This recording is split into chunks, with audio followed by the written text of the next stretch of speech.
नमस्कार दोस्तों, कैसे हैं आप लोग। एक बहुत ही सेंसिटिव केस है यहाँ पे। सुप्रीम कोर्ट में एक पीआईएल फाइल हुई है जिसमें कुरान के कुछ वर्सेस को अनकॉन्स्टिट्यूशनल बोलने की बात कही गई है।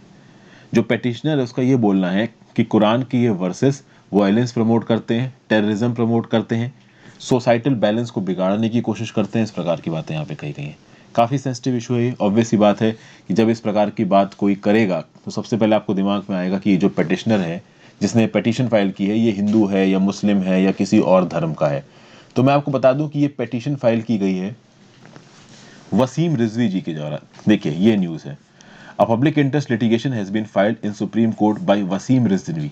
वसीम रिजवी साहब ने बोला है कि भाई कुरान के 26 वर्सेस अनकॉन्स्टिट्यूशनल है और इनको नॉन इफेक्टिव कर देना चाहिए, नॉन फंक्शनल कर देना चाहिए। वसीम रिजवी साहब ऐसा क्यों बोल रहे हैं? ये ऐसा इसलिए बोल रहे हैं कि इनका ये मानना है कि कुरान के 26 वर्सेस एक्सट्रीमिज्म को प्रमोट करते हैं, टेररिज्म को प्रमोट करते हैं और ये इंडिया की सोवरेनिटी, यूनिटी और इंटीग्रिटी के लिए एक खतरा है। अब ये काफी सेंसिटिव बात यहाँ पे बोली गई है। इसमें एक बहुत इंपॉर्टेंट चीज जो हम लोग देखेंगे वो है Vishwa Lochan Madan versus Union of India. यहाँ पे Vishwa Lochan Madan versus Union of India case को भी कोर्ट किया जा रहा है। इस प्रिया में रिजवी साहब ने क्या कहने की कोशिश की गई है? रिजवी साहब की ये जो पिटीशन है ये कौन से लीगल ग्राउंड्स पे सेट नहीं बैठती है, सुप्रीम कोर्ट के जुडिशियल रिव्यू का यहाँ पे क्या पैरामीटर है, किस हद तक सुप्रीम कोर्ट अपनी जुडिशियल रिव्यू की पावर को यहाँ पे इन्वोक कर सकता है, और पहले कुरान पे जो पिटीशंस पड़ी हैं उसके ऊपर अलग अलग हाई कोर्ट्स ने और सुप्रीम कोर्ट ने क्या क्या बोला है। इन सब चीजों को बहुत डिटेल में हम लोग यहाँ पे खंगालेंगे। तो सबसे पहली बात तो ये जो 26 वर्सेस हैं इनको कुरान से हटाने की बात बोली है वसीम रिजवी साहब ने। इसके अगेंस्ट एक बड़ा पोटेंट काउंटर आर्ग्यूमेंट ये आ रहा है कि मिलियंस की तादाद में लोगों ने कुरान को याद कर लिया है। तो भले ही आप कुरान में से ये 26 वर्सेस एक बार को निकाल भी दो तो क्या लोगों के दिमाग से निकाल पाओगे? ये पहली चीज है। दूसरी चीज, ऑब्वियस सी बात है, मुस्लिम्स के अंदर बहुत सा प्रोटेस्ट हुआ है और कहीं ना कहीं मिस्टर रिजवी के अगेंस्ट बहुत सारे फतवे भी यहाँ पे इशू कर दिए गए हैं। बट प्रॉब्लम यह है कि फतवा इशू करना एक प्रॉब्लम नहीं है। क्यों? क्योंकि सुप्रीम कोर्ट ने ऑलरेडी विश्व लोचन मदन 2014 केस में कह रखा है कि फतवास की कोई लीगल वैलिडिटी नहीं है। फतवा आप इस्लामिक लॉ के अंदर इशू करते हो, इसका स्टेट का सरकार के साथ कोई लेना देना नहीं। So there is no such legal validity to fatwa. हालांकि जो शिया क्लेरिक्स हैं इन्होंने रिजवी को from the fold of Shias excommunicate कर दिया है। मतलब शिया फोल्ड से, जो शिया सेक्ट है इस्लाम का, इससे रिजवी को बाहर निकाल दिया गया है। अब अर्ली 2014 की बात कर लेते हैं। 2014 में था ये Vishwa Lochan Madan versus Union of India case. देखते हैं इसमें क्या हुआ। देखिए अर्ली 2014 में सुप्रीम कोर्ट ऑफ इंडिया ने क्या डिसाइड किया? Vishwa Lochan Madan versus Union of India. इस Vishwa Lochan Madan versus Union of India में सुप्रीम कोर्ट ने साफ साफ बोल दिया कि ये जो फतवा इशू किए जाते हैं ना, इसकी कोई लीगल वैलिडिटी नहीं है। केस फाइल हुआ था 2005 में। ये केस क्यों फाइल हुआ था? As a response to controversies concerning the private enforcement of Muslim personal law. देखिए जो मुस्लिम पर्सनल लॉ ये एक लीगल लॉ नहीं है। ये एक ऐसा लॉ है जिसको मुस्लिम धर्म के जितने भी अनुयायी हैं, जो लोग भी मुस्लिम धर्म को मानते हैं, उनको फॉलो करना है। 2005 में पिटीशन आई थी, ठीक है।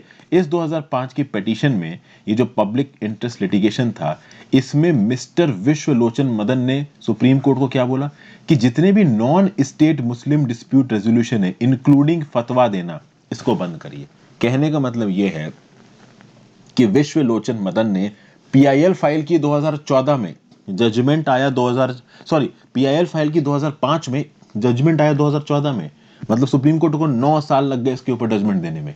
विश्व लोचन मदन की 2005 की पीआईएल क्या बोलती है कि भाई जितने भी नॉन स्टेट मुस्लिम डिस्प्यूट रेजोल्यूशन है, मतलब स्टेट मुस्लिम डिस्प्यूट रेजोल्यूशन क्या होता है? एक ऐसा डिस्प्यूट रेजोल्यूशन, एक ऐसा एडजुडिकेटिंग अथॉरिटी जिसको लीगल बैकिंग हो, लेकिन जिसको लीगल बैकिंग नहीं है वो इन्फोर्स नहीं कराया जा सकता। तो अगर फतवा इशू कर रहा है कोई मुस्लिम क्लरिक तो उसकी कोई लीगल बैकिंग नहीं है।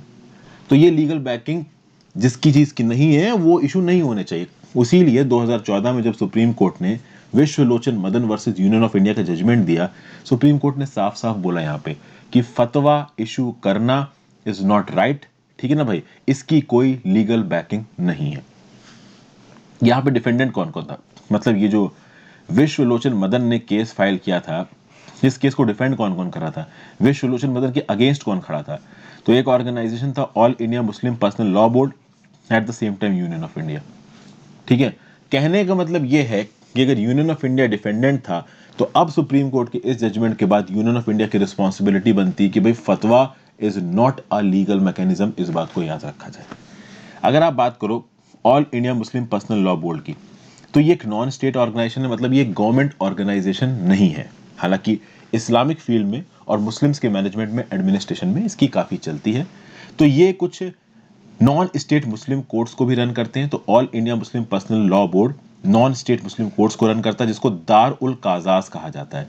और इन दार उल काजाज को AIPLB किसके साथ मिलकर रन करता है? इमारत ए शरीफ के साथ मिलकर रन करता है। इमारत ए शरीफ एक हिस्टोरिकली सिग्निफिकेंट ऑर्गेनाइजेशन है जो बिहार में सेंटर्ड है। यहाँ पे एक और डिफेंडेंट था दारुल उलूम देओबंद। तो Darul Uloom Deoband government of India, ठीक है, उसका AIMPLB ये एक तरफ, विश्व लोचन मदन एक तरफ, और विश्व लोचन मदन यहाँ पे केस जीत गए। सुप्रीम कोर्ट ने बोला फतवे की कोई लीगल बैकिंग नहीं है। तो अगर यहाँ रिजवी साहब के अगेंस्ट फतवा जारी किया गया, इसका कोई मतलब नहीं है, सरकार उनके अगेंस्ट कोई भी स्टेप नहीं लेगी। और अगर कोई ऑर्गेनाइजेशन स्टेप लेने की कोशिश करता है तो ऐसे केसेस में गवर्नमेंट की रिस्पॉन्सिबिलिटी बनती है रिजवी साहब को सिक्योरिटी देना। अब बात कर लेते हैं कि रिजवी साहब ने बोला क्या। रिजवी साहब ने अपने प्लेया में ये बोला कि होली कुरान के कुछ वर्सेस के चलते, और खासकर उन वर्सेस की यहाँ पे बात हो रही जिनको रेड पिटीशन में मेंशन कर रखा है, यहाँ पे मैंने उन वर्सेस के नाम भी लिख रखे हैं।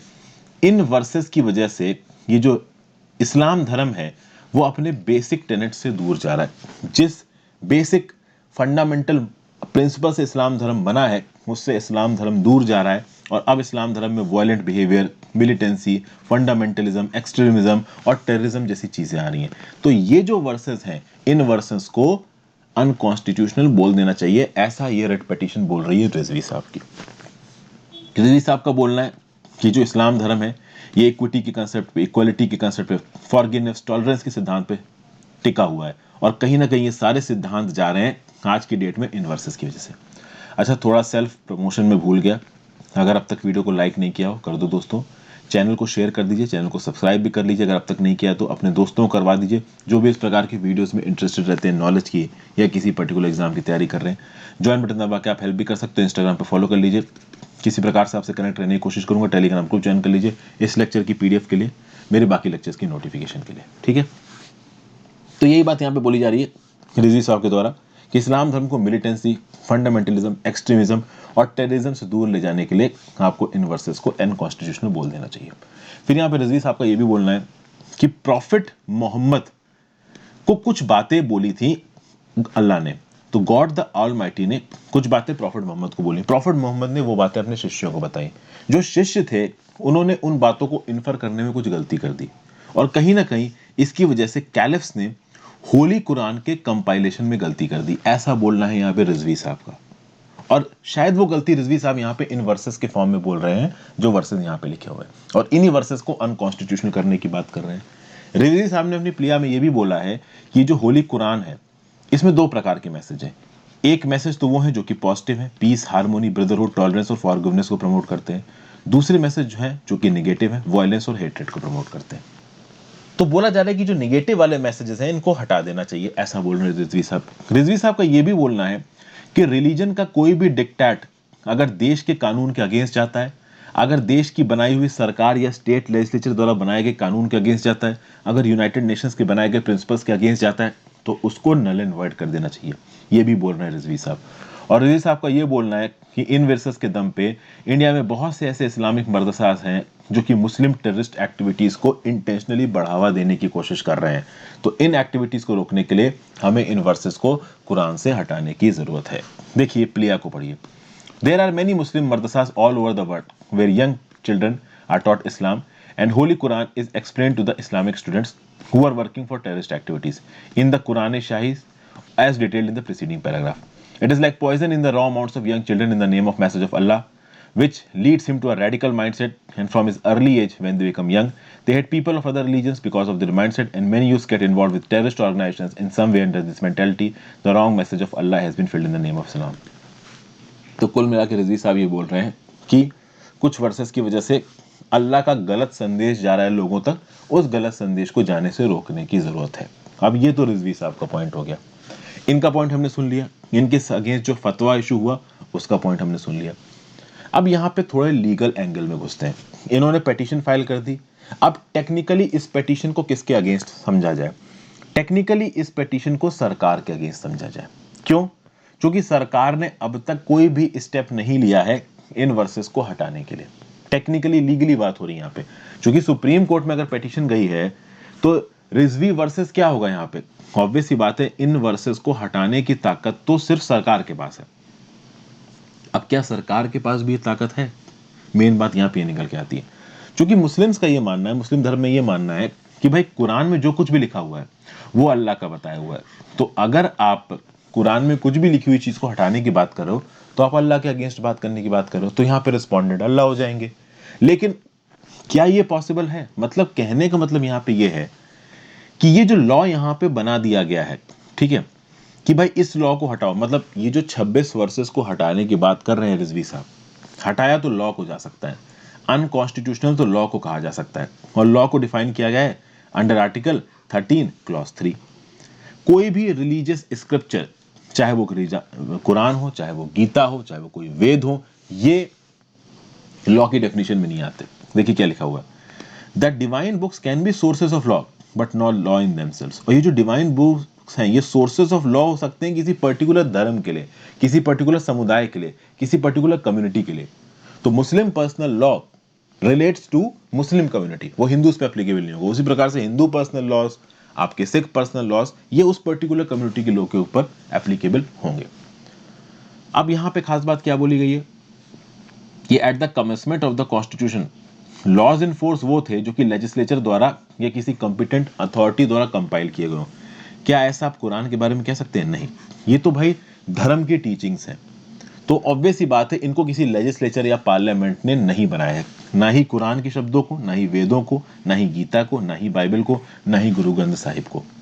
इनमें से लिखी गई कोई भी वर्सेस को आप लॉ नहीं बोल सकते अंडर आर्टिकल 13। जब ये लॉ है ही नहीं अंडर आर्टिकल 13 की डेफिनेशन के, तो इनको कोर्ट ऑफ लॉ में भी चैलेंज नहीं किया जा सकता। As simple as that. इसलिए यहाँ पे इस बेसिस पे रिजवी साहब की पिटीशन ऐसे ही खारिज हो जाती है। समझ गए?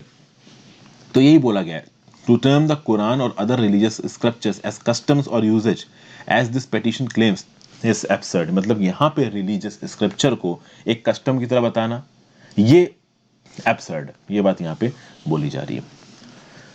ठीक है, फिर ये भी लिखा हुआ है कि भाई देखिए, कस्टम्स तो देखिए मान्यताएं हैं, हर धर्म की, हर समुदाय की अपनी अपनी मान्यताएं होती हैं और वो सदियों से चली आ रही हैं। ऐसा नहीं है कि वो आज की डेट में नई पैदा की गई हैं।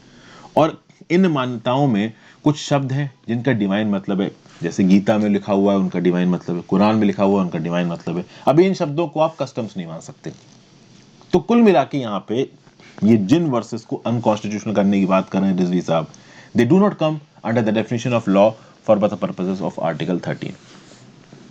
फिर अगर बात की जाए कुरान की, तो भाई Quran is definitely a Paramount source of Islamic law. और कहीं ना कहीं जो मुस्लिम क्लरिक्स होते हैं, जो मुस्लिम धर्म की पढ़ाई लिखाई करते हैं, वो कुरान में लिखी हुई चीज़ों को इंटरप्रेट करते हैं ताकि वो मुस्लिम्स को इस्लाम का मतलब समझा सकें। कुछ और सोर्सेज भी हैं मुस्लिम लॉज के बारे में जानने के लिए, जैसे हदीस है जो कि खुद मोहम्मद साहब की कही हुई बातें हैं, इजमा है, ज्यूरिस्टिक कंसेंसस, कियास, एनालॉजिकल डिसीजंस, उर्फ customs, इस्तिहान, juristic preferences, इस्तिसिला, public interest. तो ये कुछ और ऐसी चीज़ें हैं। हालांकि यहाँ पे ये भी बोली जा रही है कि कुरान में ऐसी बहुत सी प्रोग्रेसिव बातें भी लिखी हुई हैं, जैसे कि पहले अरब्स में फीमेल इन्फेंटिसाइड होता था, उसको कुरान में बैन कर दिया गया। तो कभी भी कुरान की बातों को आप प्योरली कस्टम्स नहीं बोल सकते, क्योंकि जो दकियानूसी ख्यालात थे वो कुरान से हटाए भी गए हैं। इसलिए Quran is not subject to judicial review. ये बात यहाँ पे साफ साफ क्लियर कट समझ में आ रही है, जो भी एक लीगल इंटरप्रिटेशन यहाँ पे निकल के आ रहा है। अब कुछ ऐसी पिटीशंस देखते हैं जो कि पहले कुरान पे की गई हैं। चांदमल चोपड़ा साहब ने एक पिटीशन फाइल की थी for a ban on Quran in Calcutta high court. Calcutta high court में मार्च 1985 में कुरान पे बैन के लिए पिटीशन फाइल की गई। उस समय पे इस पिटीशन को हाई कोर्ट ने डिसअलाउ कर दिया और हाई कोर्ट ने बोला कि जो कुरान नाम की किताब है, this is a divine book, और इसको सैक्रेड माना जाता है, इसको बहुत प्योर माना जाता है मुस्लिम्स के द्वारा। ठीक है ना? तो जो सेक्शन 295 ऑफ आईपीसी है उसमें इसको सैक्रेड माना गया है, इसलिए भाई इस चीज को बैन नहीं किया जा सकता। और अगर हम किस किताब को बैन कर देते हैं तो this will be violative of article 25 of the constitution, जो कि फंडामेंटल राइट्स में आता है, और प्रीएम्बल का भी कॉन्स्टिट्यूशन होगा। इसलिए कुरान, बाइबल, गीता, गुरु ग्रंथ सभी जितनी भी डिवाइन किताबें हैं, रिलीजियस टेक्स्ट्स हैं, इनको नहीं टच किया जा सकता। सिमिलरली 24 मार्च 1985 को एक डिविजनल बेंच ऑफ जस्टिस बैठी डीके सेन, एसके सेन की। उन्होंने भी हाई कोर्ट के डिसीजन को यहाँ पे अप्रूव किया और बोला कि कोई भी जुडिशरी, चाहे सुप्रीम कोर्ट चाहे हाई कोर्ट, वो कुरान में लिखी हुई चीजों के ऊपर या किसी भी और रिलीजियस टेक्स्ट में लिखी हुई चीजों के ऊपर अपना जजमेंट नहीं दे सकती। मतलब रिलीजियस टेक्स्ट के ऊपर एडजुडिकेशन की ताकत जुडिशरी के पास नहीं है। ये खुद ही पहले कलकत्ता हाई कोर्ट बोल चुकी है। तो यहां पे अब देखिए काफी सारी चीजें निकल के आ रही है। एक और चीज निकल के आ रही है, रिजवी साहब ने यहाँ पे कुरान का जो इंटरप्रिटेशन किया है वो किसके हिसाब से किया है? वो क्लियर कुरान के हिसाब से किया।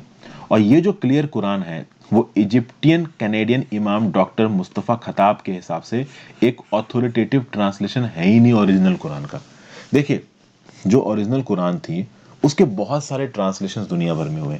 रिजवी साहब ने क्लियर कुरान से चीज़ों को निकाला है, तो क्लियर कुरान को तो एक ऑथोरिटेटिव ट्रांसलेशन बोला ही नहीं गया है इजिप्टियन कैनेडियन इमाम डॉक्टर मुस्तफ़ा खताब द्वारा। प्लस यहाँ पे एक और बात बोली जा रही है, कुरान एक सिस्टमैटिक बुक नहीं है, एक एक्सटेंडेड होमली है। मतलब ये सिर्फ किताब नहीं जहाँ पे कुछ आइडियाज लिखे हुए हैं, ये जीने का एक तरीका है। इसमें ह्यूमन लाइफ के बारे में, ब्रदरहुड के बारे में, टॉलरेंस के बारे में, प्लुरलिटी के बारे में, ह्यूमैनिटी के बारे में बहुत कुछ लिखा हुआ है। तो उसको सिर्फ किताब की तरह देख लेना सही नहीं है।